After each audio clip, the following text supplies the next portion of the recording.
आज हम श्रीमद्देवी भागवत महापुराण में महिषासुर को अवध्य जानकर त्रिदेवों का अपने अपने लोक लौट जाना, देवताओं की पराजय तथा महिषासुर का स्वर्ग पर आधिपत्य, इंद्र का ब्रह्मा और शिव जी के साथ विष्णु लोक के लिए प्रस्थान, इस कथा का श्रवण करेंगे। जय माँ दुर्गा। वीडियो कृपया अच्छा लगे और सुनने में भी आपको शांति मिले, चाहे आनंद आए, तो कृपया लाइक, शेयर और सब्सक्राइब जरूर करें। व्यास जी कहते हैं, व्यास जी बोले, हे महाराज जन्मेजय, महिषासुर ने समस्त दानवों को खिन्न मनस्क देखकर महिष का वह रूप छोड़कर तत्काल सिंह का रूप धारण कर लिया। तत्पश्चात भयानक गर्जन करके गर्दन के बाल आयाल फैलाकर अपने तीक्ष्ण नख दिखाकर देवताओं को भयभीत करता हुआ वह देव सेना पर टूट पड़ा। उसने गरुड़ के ऊपर अपने नाखूनों से आघात करके उन्हें रक्त से लथपथ कर दिया।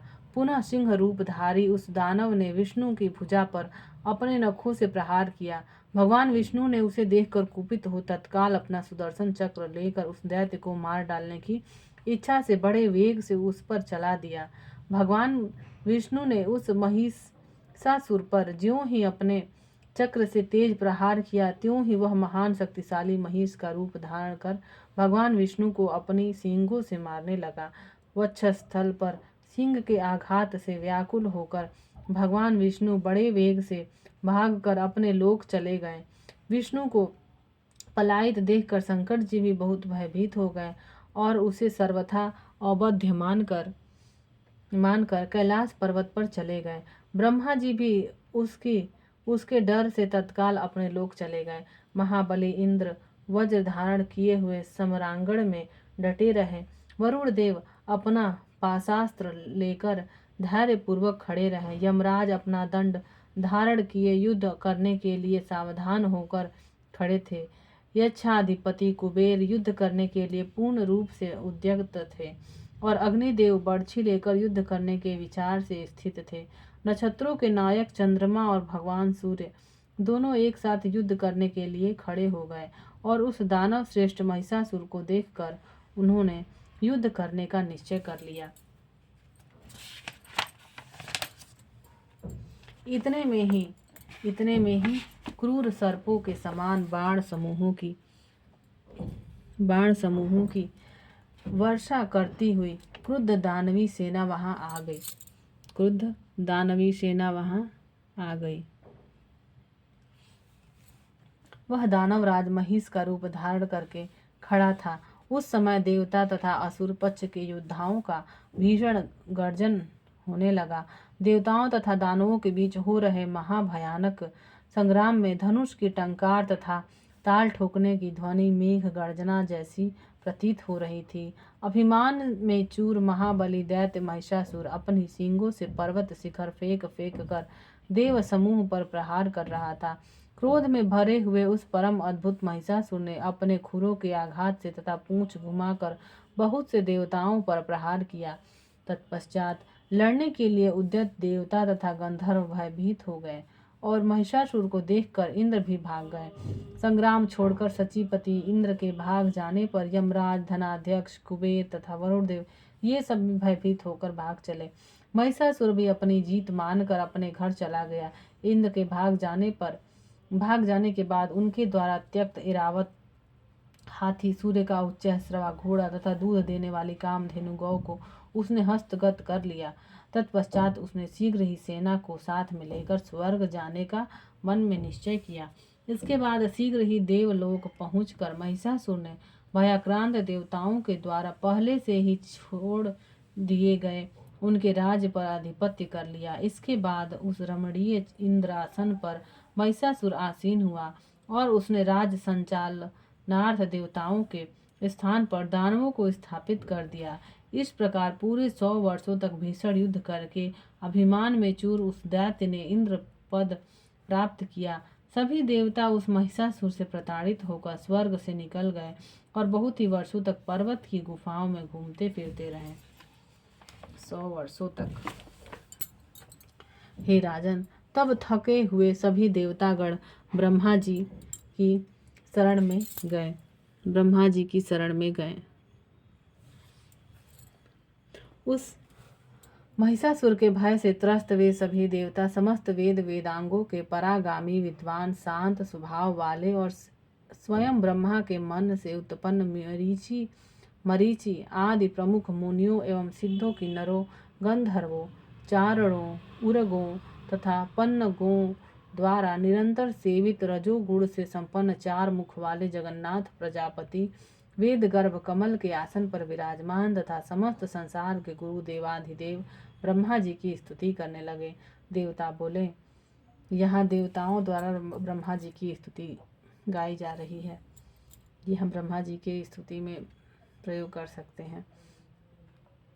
हे संपूर्ण दुख दूर करने वाले पद्म योनि ब्रह्मा जी, उस समय सभी देवता संग्राम में दानवेंद्र महिषासुर से पराजित होकर गिरी कंदराओं में कालक्षेप कर रहे हैं। स्थान अच्युत हो जाने के कारण उन्हें महान कष्ट उठाना पड़ रहा है। हमारी ऐसी दशा देखकर भी क्या आपको दया नहीं आती? यह कैसी विचित्र बात है। क्या निर्लोभी पिता सैकड़ों अपराधों से युक्त अपने पुत्रों को त्याग कर उन्हें कष्ट में पड़े रहना देख सकता है? तब फिर दैत्यों द्वारा सताए गए असहाय देवताओं की, जो आपके चरण कमल की भक्ति में लगे रहते हैं, उपेक्षा आज आप क्यों कर रहे हैं? दुष्ट महिषासुर देवलोक का साम्राज्य भोग रहा है। ब्राह्मणों द्वारा यज्ञ में दी हुई पवित्र हवि को वह स्वयं ले लेता है। वह दुष्ट आत्मा असुर स्वर्ग के पारिजात पुष्प को अपने उपभोग में लाता है तथा समुद्र की निधि स्वरूपा उस कामधेनु गौ का भी उपयोग कर रहा है। हे देवेश, हम लोग देवताओं की विषम स्थिति का वर्णन कहाँ तक करें? आप तो अपने ज्ञान से दैत्यों की सारी कुचेष्टा जानते हैं। आप संपूर्ण कार्यों को जानने वाले हैं। अतः हे प्रभु, हम सभी देवता आपके चरणों में आ पड़े हैं। हे देवेश, देवता जहाँ कहीं भी जाते हैं वहीं पहुंचकर विविध चरित्रों वाला, पापमय विचारों वाला तथा दुष्ट आचरण वाला वह महिषासुर उन्हें पीड़ित करने लगता है। हे विभो, अब आप ही हमारे रक्षक हैं, हमारा कल्याण कीजिए।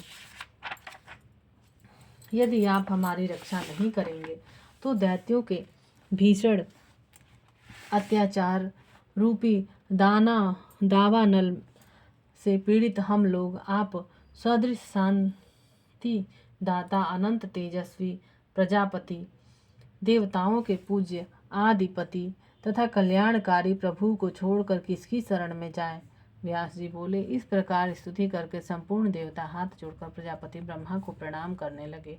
उन सबके मुख पर अत्यंत उदासी छाई हुई थी। तब उन्हें उस प्रकार दुखी देखकर लोक पितामह ब्रह्मा जी उन्हें सुख पहुंचाते हुए मधुर वाणी में कहने लगे। ब्रह्मा जी बोले, हे देवताओं, मैं क्या करूं?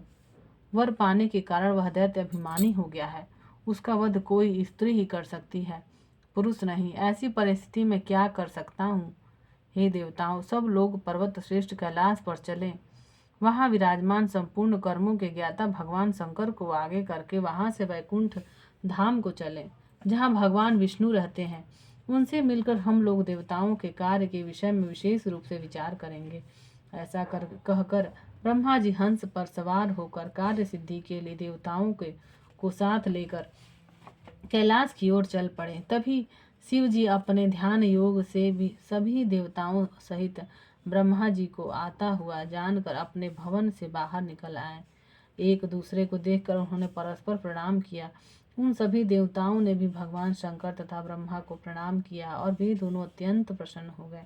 शिव जी वहां सभी देवताओं को पृथक पृथक आसन देकर सबके यथास्थान बैठ जाने पर स्वयं भी अपने आसन पर बैठ गए। तब ब्रह्मा जी ने कुशल प्रश्न करके भगवान शिव ने देवताओं से कैलाश आने का कारण पूछा। शिव जी बोले, हे ब्राह्मण, इंद्र आदि देवताओं को साथ आपके यहाँ आने का क्या प्रयोजन है? हे महाभाग, वह कारण अवश्य बताइए। ब्रह्मा जी बोले, हे सुरेशान, महिषासुर स्वर्ग में रहने वाले इंद्र आदि देवताओं को महान कष्ट दे रहा है और उसके भय से त्रस्त होकर ये देवगढ़ पर्वतों की कंदराओं में घूम रहे हैं। महिषासुर यज्ञ भाग स्वयं ग्रहण कर रहा है। अन्य अनेक दैत्य भी देवताओं के शत्रु बन गए हैं। उन सबसे पीड़ित होकर ये सभी लोकपाल आपकी शरण में आए हुए हैं। हे शंभो, इसी गुरुतर कार्य के लिए मैंने इन देवताओं को आपके भवन पर पहुंचा दिया। अतः हे सुरेश्वर, अब इनके कार्य के विषय में जो उचित जान पड़े वह आप करें। हे भूत भावन, संपूर्ण देवताओं का भार अब आप पर है। व्यास जी बोले। ब्रह्मा जी का यह वचन सुनकर भगवान शंकर मुस्कुराते हुए कोमल वाणी में ब्रह्मा जी से यह वचन कहने लगे। शिव जी बोले, हे विभो, आपने ही तो पूर्व काल में महिषासुर को वरदान देकर देवताओं के लिए ऐसा अनर्थकारी कार्य किया है। अब इसके बाद हमें क्या करना चाहिए? आपके वर के प्रभाव से ही वह इतना बली, पराक्रमी तथा सभी देवताओं के लिए भयदायक हो गया है। अभिमान में चूर रहने वाला उस दानव को मारने में कौन श्रेष्ठ स्त्री समर्थ हो सकती है? न तो मेरी भार्या रुद्राणी, न आपकी भार्या ब्रह्माणी ही संग्राम में जाने योग्य है। महाभाग्यवती ये देवियां संग्राम भूमि में जाकर भी भला युद्ध किस प्रकार करेंगी? इंद्र की पत्नी महाभागा इंद्राणी भी युद्ध कला में कुशल नहीं है, तब दूसरी कौन सी देवांगना उस मदोन्मत्त पापी को मारने में समर्थ है? अतः मेरा तो यह विचार है कि हम लोग इसी समय भगवान विष्णु के पास चलकर और उनकी स्तुति करके देवताओं का कार्य करने के लिए उन्हीं को